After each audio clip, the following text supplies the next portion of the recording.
வணக்கம். நான் லட்சுமி ராமகிருஷ்ணன். நீங்க எல்லாரும் எப்படி இருக்கீங்க? தேர்தல் பக்கத்துல வந்துருச்சு. ஒரு பெரிய பொறுப்பு இருக்கு நம்ம கையில. இந்த 2026ஆம் ஆண்டு தேர்தல் ஒரு புதுமையான தேர்தலா மாறணும். நம்ம எதிர்காலத்துக்கான தேர்தலா அமையணும்.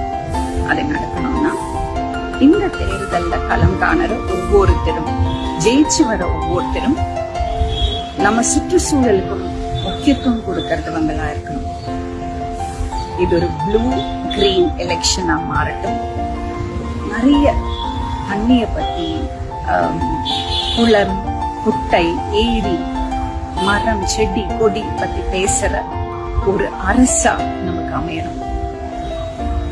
மக்களோட வாழ்க்கை தரம் வேற மாதிரி அதுக்கான ஒரு விதை போடுற மாதிரியான ஒரு தேர்தலா இது அமையட்டும்.